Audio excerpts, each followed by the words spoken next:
Hindi student देखिए, ये top 10 questions per day का 11वां नंबर का वीडियो है। 10 वीडियो ऑलरेडी अपलोड हो चुका है, जिसका एक प्लेलिस्ट बना है, वहाँ से सभी वीडियो आप देख सकते हैं। डियर स्टूडेंट, अभी जो हमने अपना सब्सक्राइब काउंट हाइड करके रखा था, उसको अनहाइड कर दिया है। अभी आप देख पा रहे होंगे कि 72.7 होने वाला है, इतना सब्सक्राइबर है और इसको पहुंचाना है 100K तक, 1 लाख तक पहुंचाना है। इसमें आपकी मदद चाहिए। अगर आप कर सकते हैं तो हमारे लिए बहुत ही अच्छा होगा और बाकी आपके ऊपर है। खैर, आइए क्लास पर आते हैं। और जैसे जैसे सब्सक्राइबर बढ़ते हैं, जिम्मेदारियां बढ़ती जाती हैं।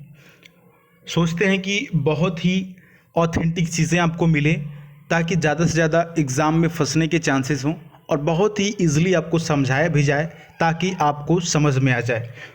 पहला क्वेश्चन यहाँ पर है ईडियम से, a lot on your plate. A lot on your plate का मतलब डियर स्टूडेंट होता है, जैसे आप इसके अर्थ से समझ पा रहे होंगे कि आपका जो प्लेट है, प्लेट में क्या है, अ लॉट है, मतलब बहुत चीज़ें, प्लेट में बहुत सी चीज़ें। तो इसका क्या मतलब हुआ, हैविंग अ लार्ज मील। नहीं, ये तो गलत है, ये सीधे सीधे मील दे दिया। ऑप्शन बी होगा शायद, हैविंग मेनी रिस्पॉन्सिबिलिटीज़। हाँ, यही सही है, ऑप्शन बी, रिस्पॉन्सिबिलिटीज़। इसको हम याद किए हैं रिस्पॉन्सिबिलिटीज से, है ना। हैविंग मेनी रिस्पॉन्सिबिलिटीज़ मतलब कि ये समझिए कि बहुत सारी जिम्मेदारियाँ। A lot on your plate का मतलब बहुत सारी जिम्मेदारियाँ, हैविंग मेनी रिस्पॉन्सिबिलिटीज़। आगे 2 क्वेश्चन आपके सामने हैं। इसमें गलत बताना है, रॉन्गली स्पेल्ड बताना है। देखिए यहाँ पर ऑप्शन नंबर बी हो जाएगा, ठीक है। इन्फ्लामेबल। इन्फ्लामेबल का मतलब होता है ज्वलनशील। इसकी जो सही स्पेलिंग होगी डियर स्टूडेंट, INFLAMMABLE होगा। इसमें सिंगल M दे दिया है और L को डबल कर दिया है।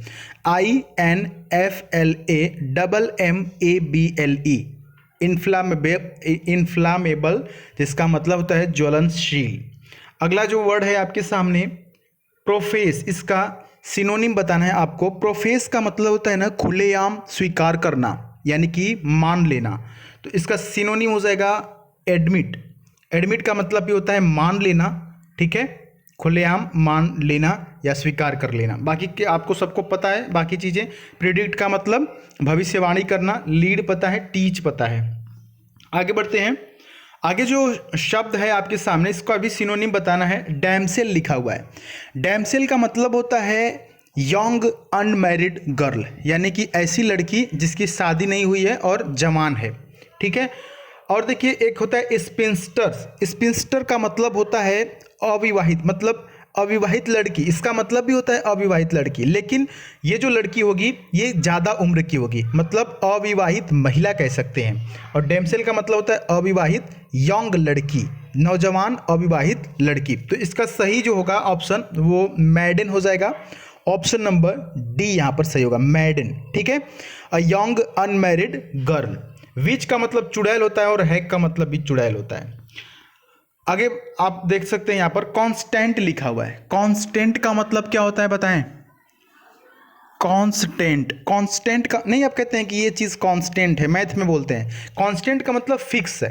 कांस्टेंट का मतलब क्या है, फिक्स है। तो इसका उल्टा क्या हो जाएगा, वेरिंग। वेरिंग का मतलब फ्लैक्चुएट कर रहा है, मतलब ऊपर नीचे हो रहा है, उतार चढ़ाव हो रहा है। और एक है कांस्टेंट का मतलब फिक्स्ड, और इसका उल्टा हो जाएगा वेरिंग, यानी उतार चढ़ाव। परपेचुअल, परपेचुअल का मतलब क्या होता है, कंटिन्यूअस होता है। बाकी रेगुलर का पता है। और अनइंटरप्टेड, अनइंटरप्टेड का मतलब होता है निरंतर। आगे बढ़ते हैं डियर स्टूडेंट। अगला 2 क्वेश्चन फिर से एक रॉन्गली स्पेल्ड के आपके लिए है और एक है एंटोनिम।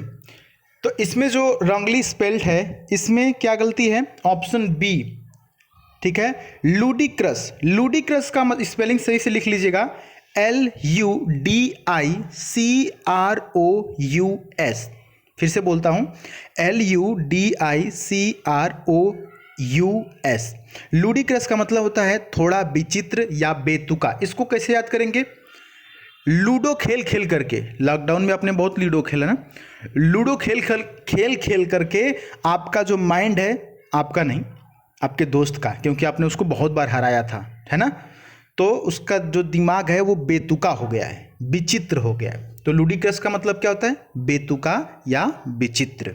याद रहेगा ना, लूडो खेल खेल करके उसका दिमाग विचित्र हो गया, बेतुका हो गया, आपने इतना उसको हरा दिया कि वो एकदम बेतुका हो गया।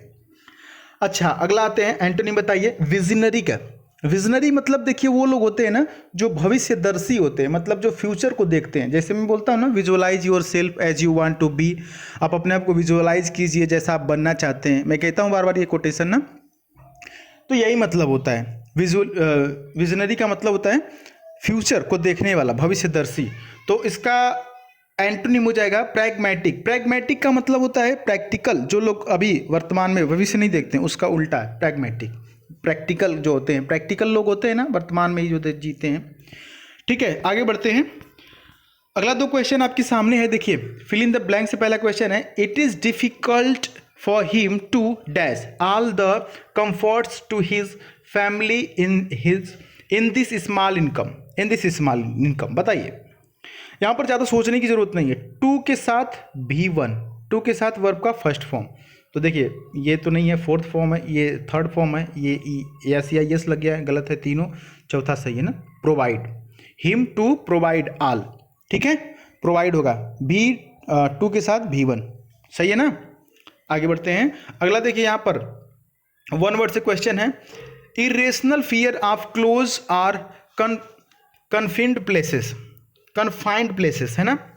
Irrational fear of closed and confined places का मतलब होता है ना बंद जगहों से डर। कुछ लोग ऐसे होते हैं कि जिनको बंद जगहों से डर लगता है, जैसे उनको एक रूम में रहने के लिए बोल दिया जाए तो डर लगेगा, जैसे लिफ्ट वगैरह में आते जाते समय उनको डर लगता है, जैसे बंद जगह पे जाते हैं तो उनको डर लगने लगता है।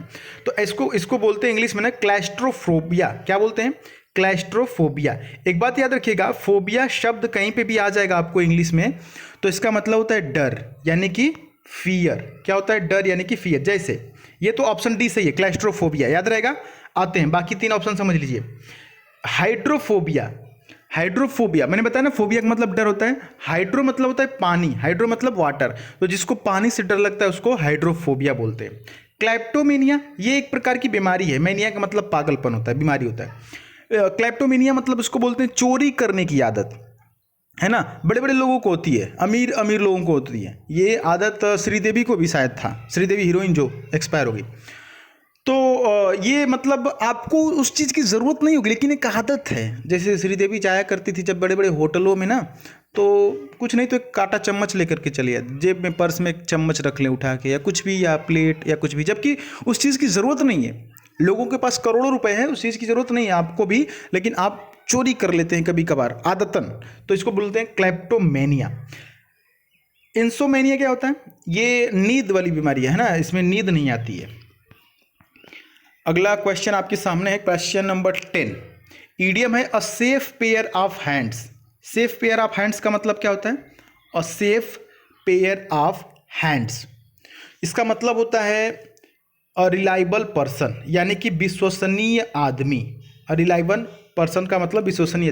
आप कहते हैं ना कि चलो सेफ हाथ में है, सुरक्षित हाथ में है, यानी कि a safe pair of hands. आप बोल सकते हैं कि जिस पर आप भरोसा कर सकते हैं ना, रिलायबल पर्सन, जिस पर आप भरोसा कर सकते हैं। बैंक ऑन कर सकते हैं, बैंक ऑन का मतलब भी होता है भरोसा करना, ठीक है। ट्रस्ट कर सकते हैं, वी कैन ट्रस्ट हिम, है ना। जो a safe pair of hands है उस पर हम क्या कर सकते हैं? भरोसा कर सकते हैं, अ रिलायबल पर्सन। तो डियर स्टूडेंट, ये 10 क्वेश्चन जो है कि आपको हमने कराया, और इसी के साथ आपके पास लगभग 110 क्वेश्चन हो गए होंगे, और यह सीरीज इसी तरह से कंटिन्यू चलती रहेगी। बाकी आप जुड़े रहिए इसी तरह से, और अपनी तकदीर खुद ही लिखनी होगी, ये कोई चिट्ठी नहीं जो दूसरों से लिखवा लोगे, है ना। तो मोटिवेशन के लिए आप द सुधीर पांडे इंस्टाग्राम पे सर्च करिए, वहाँ पर जुड़िए, जोश और जुनून बनाए रखिए। आप जब खुद को पॉजिटिव रखेंगे तो सारी चीज़ें बिल्कुल पॉजिटिव होगी, है ना। मिलेंगे फिर अगली वीडियो में, तब तक के लिए जय हिंद, वंदे मातरम। कमेंट बॉक्स में अपनी राय ज़रूर दीजिएगा। Bye bye, take care.